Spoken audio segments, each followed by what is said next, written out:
everybody. Welcome to another episode of Cinemacast, our movie review podcast, right here on YouTube and on Rumble. If you guys have yet to do so, if you guys checked out our content on here, please hit that like, subscribe, and follow down below if you guys enjoy the content that I bring here on the channel, especially the movie reviews. If you guys love those so very much. We are well into season 3 of the series Cinemacast, and I hope you guys have been checking out some of these movies that I have been checking out and I have been reviewing for you guys, and they are some pretty doozies, some of which are hit or miss and others are like, what the hell did I just watch, basically. So how do I come across these movies to begin with? And you see the poster for this movie today. Today's feature is Drop. It's 2025 American mystery thriller film. How do I come across movies like this that interest me into checking them out and seeing what they are? So, you're probably like me. You probably use social media a lot. You use Facebook, Instagram, TikTok, YouTube, whatever. And a lot of times you'll see these random clips for TV shows and movies pop up. And there'll be certain scenes in there that actually catch your interest. It's like a little preview, basically. If it's not a trailer, because sometimes trailers, they either don't give a whole lot out to like, oh, that looks interesting. But then trailers usually try to hide a lot of important details. They just give you something that will like wheel you in a little bit to what the movie is about or what it could remotely be about, just to pique your interest, kind of. And I've seen a lot of movies where basically, the trailer can give away the whole movie itself. I've seen it happen. And then, like I said, you have clips from certain movies that watch, and the clips usually run anywhere for like 30 seconds to a minute or maybe 2 minutes, and then you're like, what happens next? What happens next? And then you're looking in the comments section for like, oh, what movie is that? What movie is that? What TV show is that? And it piques your interest, and then you got to go looking for it. And that's what happened with this movie for me in general. This movie is actually on a streaming service, Peacock, right now. I don't even remember this movie dropping in theaters, actually. And it just came out this year. It actually came out in May. And I don't remember even remotely hearing about it. Okay, so they said let's see. Okay, the box office. Okay, so the grossing, the bring in was in May. So the movie actually came out in April, and I don't even remember this movie coming out in April. And the only way I heard about it was through Facebook, seeing a random clip from this movie that piqued my interest. And it's not even a horror movie. Like, you would probably consider it or say, hey, that's like a weird kind of horror movie to get into, but okay. We're like, no, it's not even a horror movie at that. And for who produced it, the production company is Blumhouse Productions. And you might be familiar with Blumhouse or Jason Blumhouse, who is one of the key people who own or run Blumhouse Productions. And Blumhouse, they have a lot of hit or miss movies within their genre, and a lot of it is like horror related, and some of it is thriller related or whatever. So let's see. Blumhouse has a gaming section too. I did not know that. I thought they were just movies, but yeah, they got a lot of movies. They've been out since 2002. But there's a lot of movies that have come out under the productions, like, let's see, Tooth Fairy. Holy shit, Tooth Fairy. The one with The Rock in it? Wow, even though that was distributed by 20th Century Fox. Okay, I just know Blumhouse for, like, a lot of different horror movies that they've done. Okay, so they've done they worked on the Paranormal Activity movies. They did Sinister. What is this? The Bay. Lords of Salem from Rob Zombie, the Purge movies, Oculus. That was a decent movie right there. But a lot of these are horror movies. They're like monster movie related horror movies or paranormal type, like supernatural type stuff. Here we go. Area 51, Insidious movies like Insidious 2. Then you got the Sinister movies. The Gift, The Green Inferno from Eli Roth. And I'm just looking down the list. And of course, Blumhouse recently finished up doing the Halloween trilogy, which is, the follow-up or the direct sequel to the 1978 classic, which I will never fucking top again. I will never talk about it again, because Halloween 2018, it was a slap in the face to me, in a sense. Like, it could have been good, it should have been good, but the way it played out, it was playing out for a trilogy, and the trilogy, it just sucked. Halloween Kills was bad, Halloween Ends was absolutely terrible. So there's a lot of hit or miss with these movies. There's a lot of good ones too, don't get me wrong. There's a lot of great titles under Blumhouse Productions, and they still got a whole bunch that are coming out soon that I'm looking at. There's like another Insidious movie coming out. There's a Mummy reboot coming out too. Another Five Nights at Freddy's, Soulmate, Black Phone 2. I don't know what the Lost Bus is. That's supposedly coming out here sometime soon in the next month or so.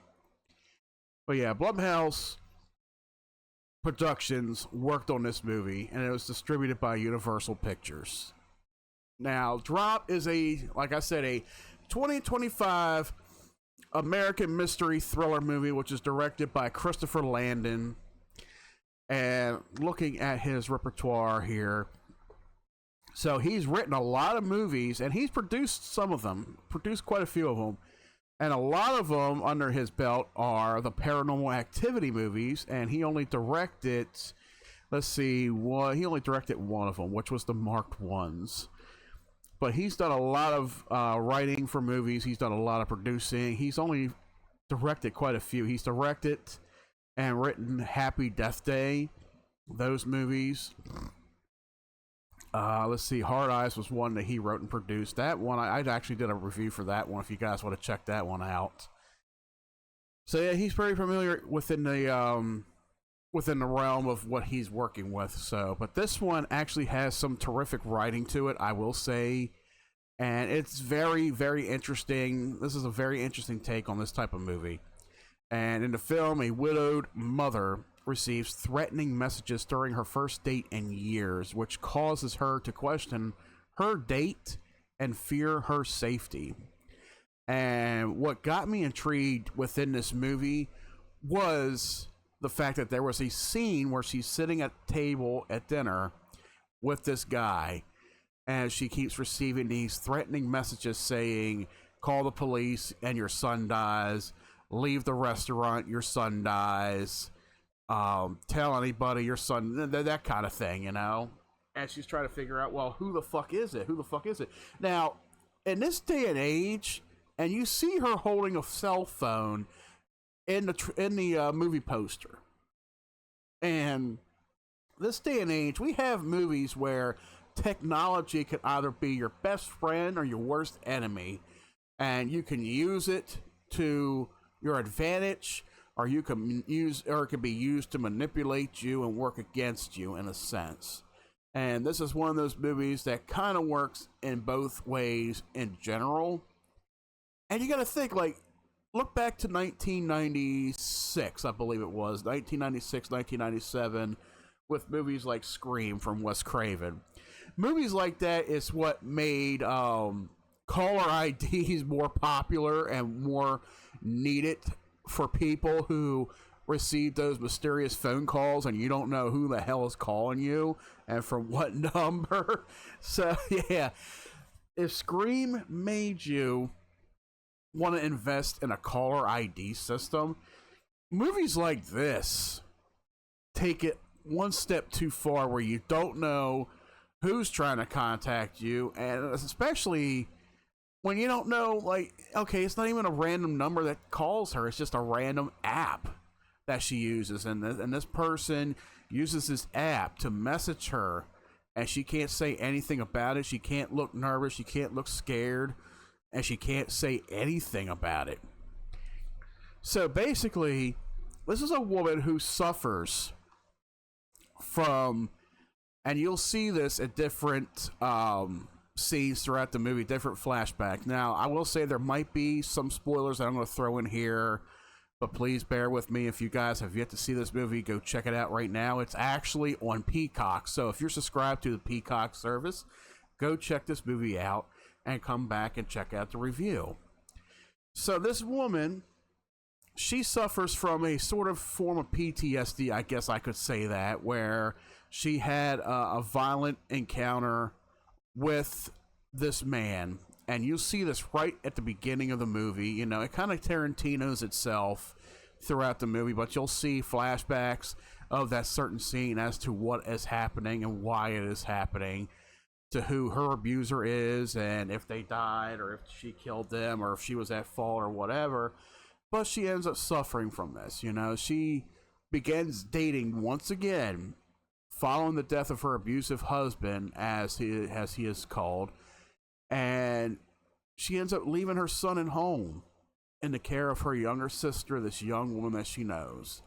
And she goes to a restaurant, which is a top of the tower restaurant, for a date with a photographer who she has been talking to on a dating app. Now, mind you, in this day and age, people who are desperately seeking out their true other, you know, seeking out somebody to date, to find their, is my forever out there, is my one true love out there. You never fucking know. You could bump right into them in the street or something.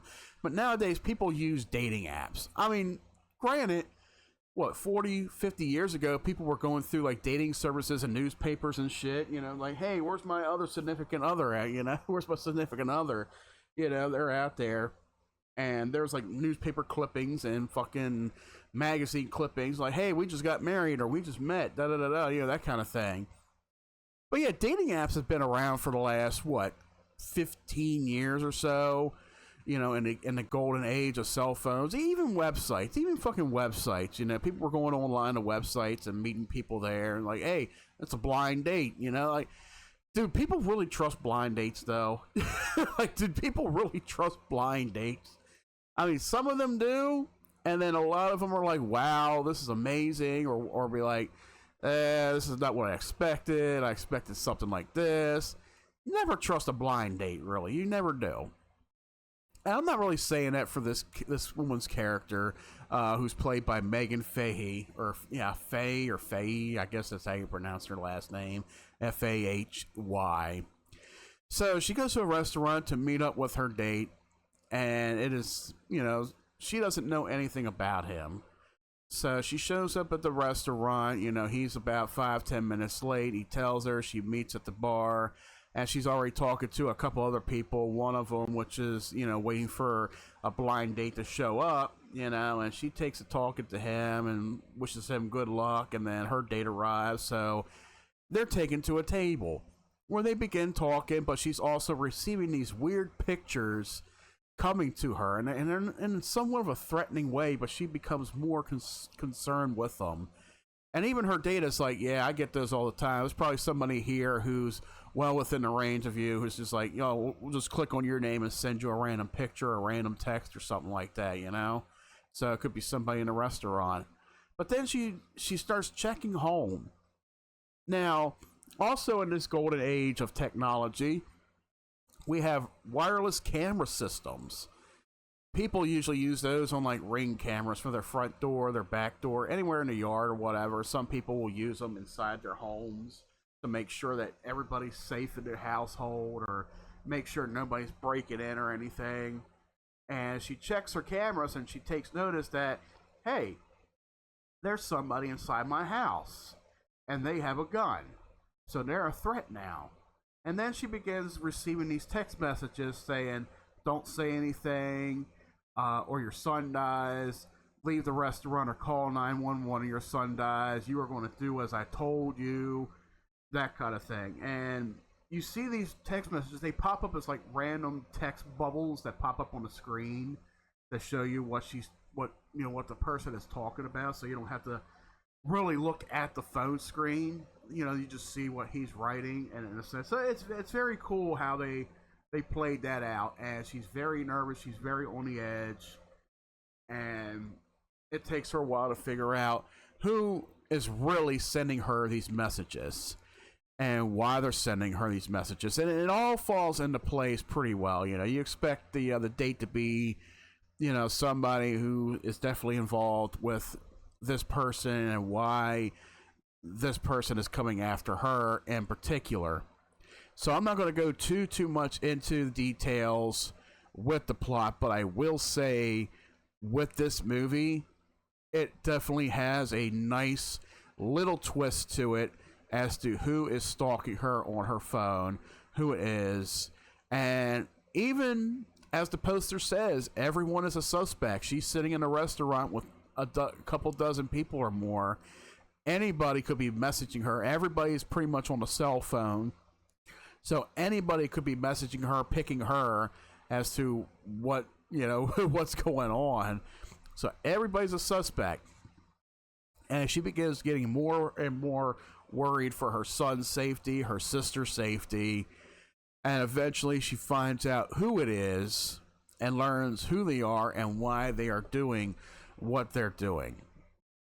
And eventually, you know, she ends up confronting the person, and it ends in a little struggle with them, and then she hurries on home back to where her son is at, still in danger, while this other guy who's under the command of the person she just recently took care of. And then everything ends very nicely. There's no big, you know, sad endings. It's a very happy ending. Actually, this movie does have a very happy ending to it. It does close in a very positive way, which is like, okay, this was definitely very satisfying to me to watch for everything that had just recently happened to this poor woman on that night.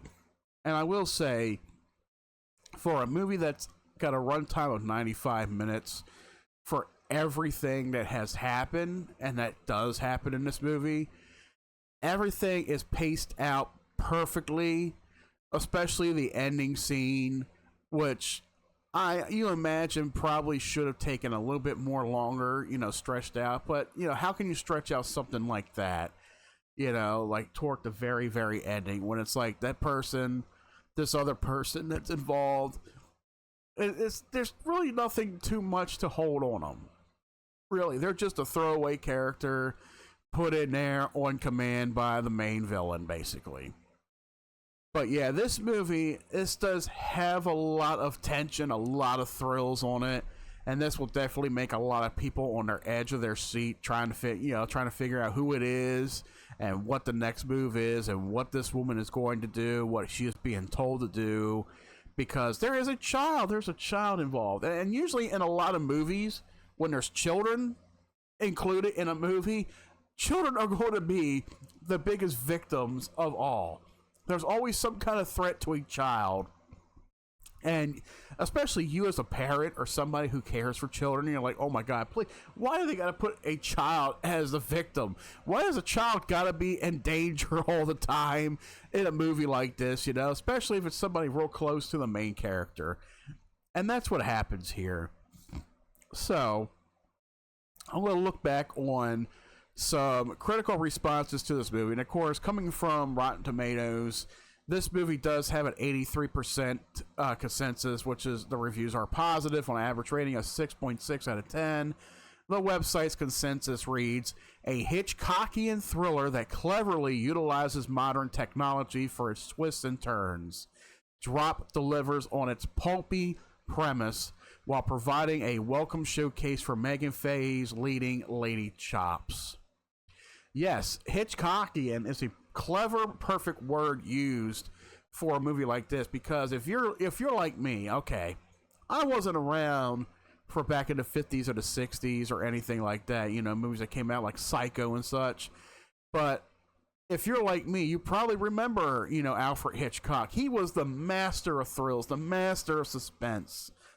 You know, he had so many great movies and stories that's come out within the last, you know, 60, 70 years, since the 1950s, the 60s, and 70s. You know, Alfred Hitchcock, movies like The Birds or Psycho, you know, whether they're horror or thriller or mystery. And even looking at the movie poster, you could definitely tell this has a feel of Hitchcock with it. You know, you could definitely tell with this movie, what you're about to experience is something along the lines of something that Alfred Hitchcock himself would have put out there, would have made. You know, he's the master of suspense right there. So yeah, Rotten Tomatoes did get that review right with this movie, because it's almost like I could see it right now, even looking back on what I watched. Yes, it feels like a Hitchcockian thriller, and it cleverly utilizes modern technology for every twist and turn that this movie takes, and it's a great spin on it. Especially like it said, using technology to its advances. You know, security cameras and cell phones. It's using today's technology against us. And it's doing it so cleverly. Like, you know, back then, anybody could be using a telephone, a call, or sending weird messages written on a piece of paper or something. Nowadays, you don't know who's doing it. You know, you can block signals, you can block IP addresses, you can clone yourself, you can ghost yourself on technology. It's very cleverly done. You can use a cell phone to your advantage to get back at somebody or get at somebody in the most horrific ways. Ayana Murray of Empire gave the movie a 4 stars out of 5 and wrote, Faye may be familiar to most of her ability to destroy you in a single look in a Sicily set season of The White Lotus, and while Drop isn't nearly as subtle, her groundedness, I don't think I've ever heard that word before, is the antidote to the film's silliness. It has a little bit of silliness to it. Yeah, don't get me wrong. There's a couple scenes in here that can make you crack a little bit. You know, just like, you know, crack up. You know, like, oh, a couple chuckles here or there. I mean, a couple of those scenes were kind of cringy to me. Like, okay, you had your fun, man. You know, there's like a scene with a waiter, and it just keeps going on and on for like seconds, and I'm just like, okay, joke is played out. Please let it die. Like, don't carry this shit on too much longer, which they seem to carry it on a little bit too long with the scene. I mean, it just adds a little bit of humor to the, you know, just the overall tension of the scene or even the movie itself. And I think, like, yes, humor is good in certain movies, whether it's a thriller or a horror movie.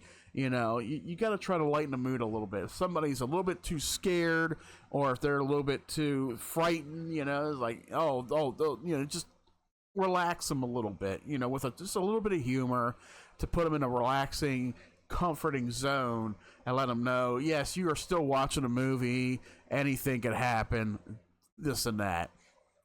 But yeah, I will say there's maybe a couple scenes in there that they could have shortened by maybe 10 seconds instead of just dragging it out and being such a big thing. But yeah, there's a couple things in this movie that I hope it won't turn you off from the big sellout, you know, of this movie, from the big reveal and how this movie continues to play out. You know, I just wouldn't say, like, just make it through those cringy scenes and get to the next part, because it's definitely worth moving through what may turn you off, you know, in a big way.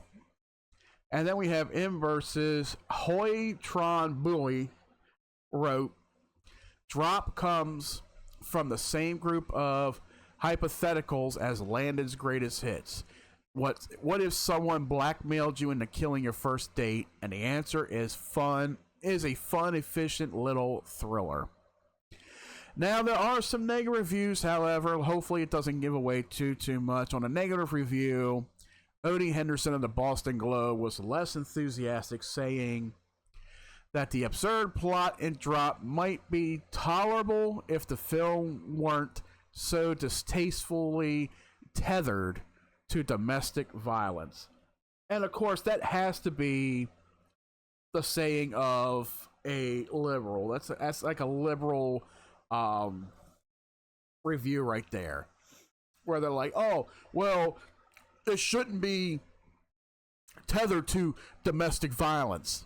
there's a lot of movies out there, a lot of TV shows are tethered to domestic violence. It gives it a backstory. You got to have a backstory to somebody who has been through some type of trauma, and I think that works pretty well in this movie. Now, however, there is maybe one thing that is mentioned in this movie, which is kind of like a throwaway, but then you're like, huh? It's like, did I lose something here? Is there is there like a plot hole somewhere? Which may be a slight plot hole to just a tiny tad bit of the story that probably needed explaining, but I will say, like, the explanation comes in the form of flashback scenes. So it's like, yeah, like, I wouldn't even worry too much about that. But yeah, this is like a more liberal negative review where they're like, oh, the absurd plot. I wouldn't say it's an absurd plot. It's a very interesting plot at that, and it's something that definitely caught my interest. It definitely piqued my interest. And for this person to sit there and say, oh, well, it was distastefully tethered to domestic violence. Like, any fucking movie that you watch that is an action, a thriller, a horror movie, there's always going to be some kind of domestic violence involved within the plot. And that's a form of entertainment. And not only is it a form of entertainment, yeah, that kind of stuff happens all the time. You know, domestic violence and such. It's an all-around thing. You know, it's something you can't get away with. But when you watch a movie like this, a horror movie or whatever, it's supposed to basically mirror the horrors of real life in a sense. And it takes our minds off of it. It puts our minds at ease and puts it in a form of entertainment, which is what horror movies do, you know, and especially thriller movies. And this person here, you know, he definitely, he doesn't understand how true cinema works at hand. And then you got James Marsh of South China Morning Post wrote, While Drop certainly finds fun in its increasingly ridiculous premise, it's not ridiculous, it's clever. That playfully sense of humor is most lacking. Landon plays things straight, or as straight as one can, given the film's inherently implausible premise. Somebody hasn't seen other movies like, let's see, okay, so the Daily Telegraph's Tim Roby gave it a 2 out of 5, writing, We've been through so many games like this, in the likes of Phone Booth, Red Eye, and the recent Carry On, which made virtues of the containment, but Drop botches the plot and looks too nastily compositive. There's no visual pleasure to the exercise. Now, I most wholeheartedly disagree with that statement right there, because I feel like, you know, this movie, it gives you everything that you need right off the bat. You know, it gives you everything you need. You got a subplot to a woman who's been abused in a domestic violence situation, and she overcame it. And then after dealing with all of that, she's ready to go out and enjoy her life. You know, she does, and then something happens. Something just happens to draw her in with the guy that she is dating, and it becomes such a big thing where it's like, okay, if you do this, this will happen, that'll happen, your son's life's in danger, I have somebody on command who is prepared to kill your son, to kill the son's babysitter, and I'm going to screw your life up, you know, every which way I can. And then, yes, there are movies out there that do play it off very cleverly in the sense of that. And one of them was, yes, the movie Phone Booth that stars Colin Farrell that came out back in 2002. You know, he's stuck in a phone booth. You know, he's got police surrounding him, and they can't make him come out. He can't come out unless, you know, he's going to die or somebody's going to die, that kind of thing. So, yeah, this movie does play it cleverly. It's in, the setting is in a restaurant. You got so many lives at hand. No police are involved, and no police can be involved in such, and she's pretty much on her own. So, yeah, I think this movie does fall in place cleverly in the likes of movies like that. So, you know, aside from like liberal reviews, you know, liberal negative reviews where they're like, oh, I didn't like it, I didn't like the premise was pretty fucking dumb. Like, no. Now, this is something that caught my interest, and I really liked it a lot.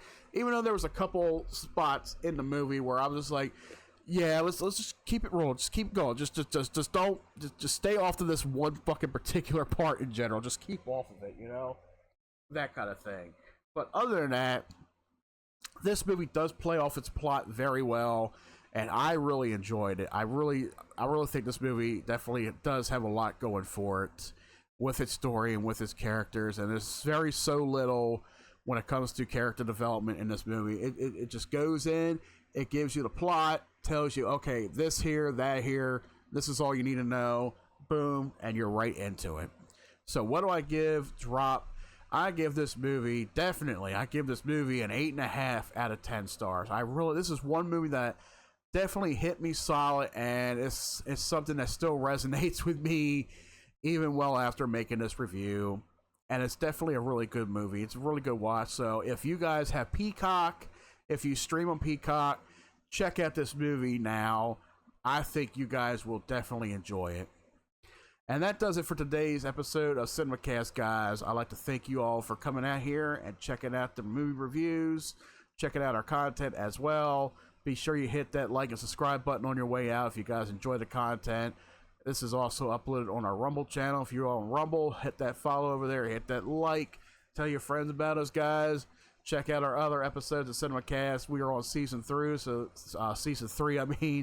So there's so many other great reviews that you probably missed, so you guys can check out. We got so much more to go, so hopefully you guys stick around for. Thank you for.